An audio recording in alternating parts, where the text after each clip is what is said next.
నమస్తే ఫ్రెండ్స్, నేను మీ Shravani. Welcome back to Shravani's kitchen. ఈరోజు మన కిచెన్లో క్విక్ అండ్ టేస్టీగా చేసుకుని ఇన్స్టెంట్ కలాకండ్ని చూపించబోతున్నాను. ఇలా మనం చాలా తక్కువ టైంలోనే కమ్మని కలాకండ్ని చేసుకోవచ్చు. స్వీట్ తినాలనిపించిన వెంటనే ఈ స్వీట్ని ఇలా పన్నీర్తో చేసామంటే 5-10 నిమిషాల్లోనే రెడీ అయిపోతుందండి. చాలా త్వరగా చేసుకోవచ్చు. సాఫ్ట్గా, జ్యూసీగా, టేస్ట్ చాలా చాలా బాగుంటుంది. మరి ఈ నోరూరించే టేస్టీ కలాకండ్ని ఎలా చేయాలో ఇప్పుడు చూద్దాం రండి. ఇక్కడ నేను ఈ కలాకండ్ చేయడానికి 200 గ్రాముల వరకు పన్నీర్ని తీసుకున్నాను. పన్నీర్ని ఇలా చేతి వేళ్ళతోనే చిన్నగా తురిమినట్టుగా చేస్తూ ఒక ప్లేట్లోకి తీసుకోండి. ఎంత చిన్నగా ఇలా చేసి తీసుకోవడం వీలవుతుందో అంత చిన్నగా చేసి తీసుకోండి. మీరు కావాలంటే ఈ పన్నీర్ని ఇలా చేతితో కాకుండా గ్రేట్ చేసి ఆ తర్వాత తురుములా చేసైనా తీసుకోవచ్చు. మొత్తానికి మనం ఈ స్వీట్ కోసం వీలైనంత వరకు ఇలా సన్నగా చిన్నగా తురిమి తీసుకోండి.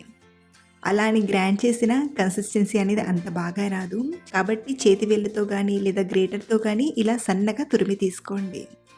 మరో పక్కన స్టవ్ ఆన్ చేసి ప్యాన్లోకి ఒక 2 కప్పుల పాలను తీసుకోండి.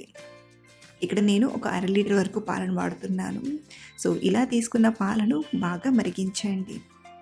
ఇలా పాలు వేడవడం స్టార్ట్ అయ్యాక మధ్య మధ్యలో పాల మీగడను పాలలోకి అనుకుంటూ ఒక 3-4 నిమిషాలు పాలను బాగా మరిగించండి. ఇలా పాలను చక్కగా మరిగించాక ఇప్పుడు ఇందులోకి మనం చిన్నగా చేసి పెట్టిన పన్నీర్ ఉంది కదా, దాన్ని మొత్తం తీసుకొని ఒకసారి బాగా కలపండి. ఇలా కలిపాక ఇందులోకి స్వీట్కి సరిపడా చక్కెరను తీసుకుందాం. ఒక 4 టేబుల్ స్పూన్ల చక్కెరను తీసుకొని బాగా కలపండి. చక్కెర ఎలా అయితే కరిగిపోతుందో అలా మళ్ళీ ఇది ఇలా పల్చగా అవుతుంది. కాబట్టి కొంచెం దగ్గర పడేంత వరకు ఇలా కలుపుతూ మరొక 2 నిమిషాలు ఉడికించండి. ఇది ఇలా కొంచెం దగ్గర పడ్డాక ఇందులోకి ఒక 1/2 కప్పు మిల్క్ పౌడర్ని తీసుకుంటున్నాను. ఇలా మిల్క్ పౌడర్ వేయడం వలన కలాకండ్కి కాస్త బైండింగ్లా చాలా బాగా వస్తుంది. ఇన్ కేస్ మీ దగ్గర మిల్క్ పౌడర్ లేకపోతే స్కిప్ చేసైనా చేయొచ్చు. ఇలా మిల్క్ పౌడర్ని తీసుకున్నాక లైట్గా ఇలా స్పూన్తో పన్నీర్ని ప్రెస్ చేసినట్టుగా చేస్తూ చక్కగా ఉడికించండి. దీంతో పన్నీర్ గట్టిగా రవరవలా కాకుండా పాలల్లో చక్కగా కలిసిపోయి సాఫ్ట్గా వస్తుంది.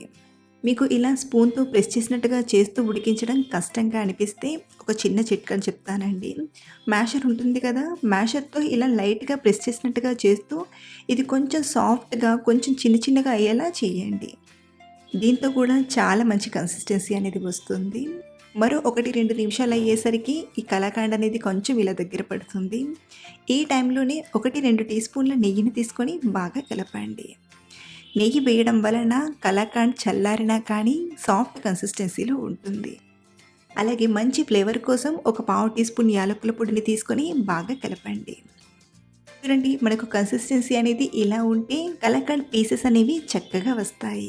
ఇప్పుడు దీన్ని ఒక బాక్స్లోకి తీసుకోవడానికి బాక్స్కి కొంచెం నెయ్యిని అప్లై చేసి అడుగు భాగాన నేను ఇక్కడ బటర్ పేపర్ని పెడుతున్నానండి. మీ దగ్గర బటర్ పేపర్ లేకపోతే ప్లెయిన్ పేపర్నైనా పెట్టి కొంచెం నెయ్యిని అప్లై చేస్తే సరిపోతుంది. ఇప్పుడు ఇందులోకి మనం తయారు చేసిన కలాకండ్ని తీసుకుందాం. మీరు వెంటనే తినాలనుకుంటే ఇలా బాక్స్లోకి తీసుకోవాల్సిన అవసరం లేదండి. గిన్నెలోకి తీసుకుని సర్వ్ చేసుకోవచ్చు. ఇలా బాక్స్లోకి తీసుకున్నాక కింద గ్యాప్స్ ఏమీ లేకుండా లైట్గా ప్రెస్ చేసి ఇది పూర్తిగా చల్లారేంత వరకు పక్కనుంచేయండి. ఒక గంటన్నర అయ్యేసరికి ఇది పూర్తిగా చల్లారిపోతుంది. ఆ తర్వాత డిమోల్ చేసుకోవడమే. ఇలా ప్లేట్లోకి తీసుకొని ఉల్టాగా పెట్టి ట్యాప్ చేసామంటే గిన్నె నుండి ఈజీగా ఊడొచ్చేస్తుంది. ఇన్ కేస్ మీరు డిమోల్ చేసేటప్పుడు ఇలా సరిగ్గా ఊడి రాకపోతే గిన్నెను లైట్గా వేడి చేసి ఆ తర్వాత డిమోల్ చేయండి. చూడండి ఎంత బాగా వచ్చిందో. పూసలా కలాకండ్ చక్కగా కుదిరిందండి. ఇలా మనం పన్నీర్తో తక్కువ టైంలోనే ప్రిపేర్ చేసుకోవచ్చు. ఎలాగో కలాకండ్ చేయడానికి పాలను వాడతాం కాబట్టి ఆ పాలకు బదులుగా ఇలా పన్నీర్ని తెచ్చుకొని సింపుల్గా చేసుకోవచ్చు అన్నమాట. మీరు కూడా ఈ స్వీట్ని ఇంట్లో ఒకసారి ట్రై చేసి మీకు ఎలా కుదిరిందో మీ ఫీడ్బ్యాక్ కింద కామెంట్లో షేర్ చేయడం మర్చిపోకండి. ఇలాంటి టేస్టీ అండ్ సింపుల్ రెసిపీస్ కోసం మన ఛానల్ని సబ్స్క్రైబ్ చేసుకోండి. Thank you for watching.